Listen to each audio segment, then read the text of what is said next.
garder silence pour nous, question de l'espagnol, réponse en espagnol, tout en parlant, ou à dire en créole pour qu'on soit capable de traduire pour vous. Ok? Hola, buenas tardes. Hola. Aquí estamos más cómodos, sentados, no hace tanto frío y pueden escuchar perfectamente la información.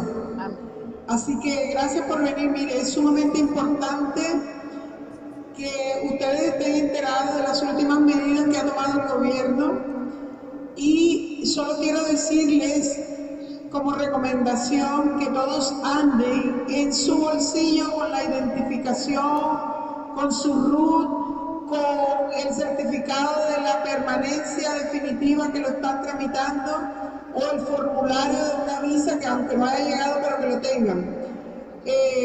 Ayer estuvieron haciendo fiscalizaciones en todo el país, PDI, y aquellas personas que no tienen documentos que prueben que están en el país de manera regular, algunos los detienen en Santiago, a otros los ponen en lista de expulsión. Así que la recomendación es esa: tengan su documentación, prepárense porque hay una orden de hacer 85.000 fiscalizaciones en todo Chile, no solamente en la calle, sino en los sitios de trabajo, en las construcciones, en los lugares públicos donde saben que hay inmigrantes. Se me olvidó que il dit que nous, aujourd'hui, nous sentons que nous bien, nous à l'aise, auparavant avec l'autre réunion, le pas intégral tout le monde. Il dit que ça qui est important, il conseille chaque immigrant, chaque haïtien, pour être capable de marcher avec pièces dans la poche. Au soit, si on a fait un tramité ou que mettre son papier, et pour capable mettre lui dans la poche. Parce que hier, Santiago a commencé à faire check-up pour tout immigrant. Il bien dit oui, ce n'est pas seulement pour Haïtiens, non, pour tout immigrant. Est-ce que qui genre papier il fait check-up parce que pour faire check-up pour 85 000 personnes qui sont immigrants. Check-up ça, ce n'est pas seulement dans la rue il a fait sur place publique, qui c'est la rue, il a fait dans le travail. También se tomaron dos medidas nuevas. Por ejemplo, la que tiene que ver con la salud. El jueves, FONASA, que es el Fondo Nacional de la Salud en Chile, emitió un fallo donde solamente se le va a dar salud a los inmigrantes que estén en trámite de una visa, no a los turistas. Un turista ya no va a tener salud, no lo van a admitir en los consultorios. Ese es el fallo. Así que yo sé que la mayoría no está en esa situación, todos están con solicitud de visa o de permanencia definitiva, más no de salud. Pero eso es una nueva medida que hay y eso afecta a todos los que están llegando, por lo menos mientras pasen los 90 días. Y si no han hecho ningún trámite, estas personas no se podrán inscribir a los consultorios como era antes. Ese es un cambio a partir del 2 de mayo. Il est rentré dans le thème qui c'est santé. Santé qui c'est FONASA. Les mots dit FONASA, ça occupe de santé. Il dit comme ça que FONASA lui-même, il fait un gros faille. Pour qui ça? Il dit que pour ces touristes. Vous connaissez un monde qui est touriste, c'est un monde qui vient visiter le pays, capable de passer 90 jours. Le monde ça n'a pas accès pour y avoir soin. Lui-même, il connaît que, par contre, grand haïtien qui est touriste, depuis que vous avez tramité, vous avez bien sous, ou accès pour yo ba ou santé comme ça doit. Y el cambio más importante y el más difícil, sobre todo para ustedes, Il dit changement qui fait là, qui est plus difficile pour nous, qui es el que tiene que ver con la permanencia definitiva. c'est un nouveau processus que vous faites pour être capable de rester Chili. Même si rester Chili, c'est permanencia definitiva, c'est ça qui va permettre que vous rester Chili pour une quantité de temps. A partir de este mes de mayo, la permanencia definitiva ya no se envía a Santiago, se hace por internet. Il dit à partir de mois ça, 1er mai, il pas ou pas voyer Santiago, quand vous voyez Santiago pour le Chili, il fait par internet. Son los mismos documentos que se enviaban por correo, Ces mêmes documents que nous pouvons voir, nous avons toujours voyé. pero ahora ustedes tienen que anexar el antecedente judicial de Haití. Pour qu'on y a là, nous devons voyer certificat de bonne vieux messe, nous qui nous tous connaissons. Siempre se ha pedido el antecedente judicial de Colombia, de República Dominicana y de Perú. Il dit avant, il a toujours demandé certificat et bonne vieux messe, monde qui sorti et Colombie et République Dominicaine avec Pérou. Ahora, todos los inmigrantes que necesiten permanencia definitiva deben traer el antecedente penal de su país. Qu'on y a pas demandé 3 pays encore, non? Il a demandé tout le monde net, tout pays à la ronde balle. Y para los 4 países, Haití, China, Brasil y Perú, el trámite lo tienen que hacer en Chile Atiende. Il y a 4 pays, les que vous voyez papier, qui c'est Haïti, Brésil, la Chine, China, et qui c'est Pérou, nous avons pour nous voyer papier ça dans Chile Atiende. Todos deben tener la clave única del registro civil. Tout le monde doit gagner un code. Donc, on dit un code, un mobile, une clé, ok? Qui est unique à eux-mêmes. Ok, dans le registre civil, c'est ça pour connaître. Así que la exigencia del antecedente judicial es una complicación para ustedes. Et il dit certificat de bonne vieux messe là, il m'a dit qu'on y a pour capable de rester dans Chili, c'est ça qui est problème pour tout Haïtien. Porque en este momento hay muchísimos haitianos que están en la regularización, ya les llegó la visa, pero no la entregan porque no tienen el antecedente penal.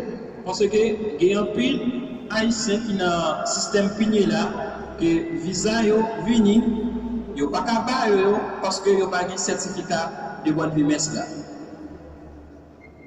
Es importante aclarar que el problema del antecedente judicial no depende de Chile, depende de su país, de Haití. Il dit faut que nous mettre tout le monde clair que certificat de bonne vie messe là, problème non c'est pas gouvernement, c'est Haïti. Es necesario que las agrupaciones haitianas se unan y presionen a la embajada de Haití para que le resuelva el problema de los antecedentes, porque si usted necesita la permanencia definitiva y no tiene el antecedente, no se la van a dar. C'est peut-être ça, tout comité haïtien qui est dans Chili, il faut que nous réunissons pour que nous baillons ambassadeurs nous pression pour que les capables de nous certificat de bonne vie messe là. Sinon, nous ne pouvons pas arrêter Chili. Otra cosa, ustedes necesitan tener el antecedente para presentarlo cuando solicitan la permanencia definitiva. Si no lo tienen, no van a poder hacer el trámite. Todavía no sabemos qué va a pasar. Si pueden programar otra visa, ¿por qué? Porque no dice qué va a pasar si ustedes no cumplen con ese requisito en la fecha. Il dit pour le moment là, il faut connaître qui ça cap sorti. Si toutefois que moun nan lui-même il pas de certificat de boîte de messe là pour qu'il capable poster pour permanencia definitiva pour qu'on gagne un tomber. Otra cosa, la ley permite solicitar la permanencia definitiva 90 días antes de que se venza el carnet. Il dit, loi chilien lui-même, il est capable de postuler pour permanencia definitiva 90 jours avant que le carnet que vous avez expire. Así que quienes tengan que renovar permanencia definitiva este año, piensen, tienen 90 días antes para que empiecen a buscar los documentos, sobre todo el antecedente. Il dit que à monde qui est pour capable postuler, nous gagnons 90 jours pour nous capable commencer à faire ce paquet de papier. Ça qui est important, nous connaissons déjà que c'est certificat de boîte de messe. Eviten perder la visa que tienen. La visa temporaria que ustedes tienen ya fue eliminada.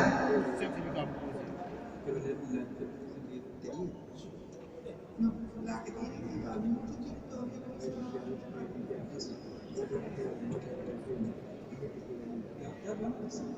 il dit que nous tous déjà comme ça déjà parce que visa que nous gagnons sous passeport, après les jours à lui-même passé, il passe vous encore.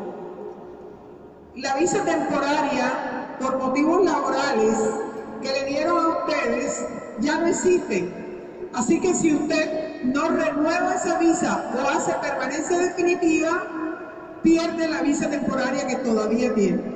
Il dit que visa les que vous êtes bon là et pour capable accès ça n'a passeport là pour travail là, il va exister encore. He visto en la oficina de migrantes muchas personas haitianas que han perdido su visa, tienen el carnet vencido y cuando tienen el carnet vencido y no hicieron el trámite, hay que hacer visa sujeta a contrato.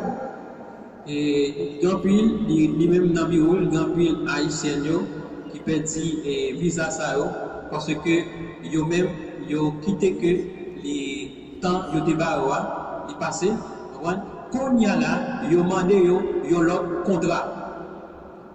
Así que esa visa temporaria era mucho más fácil y mejor para ustedes que la visa sujeta a contrato.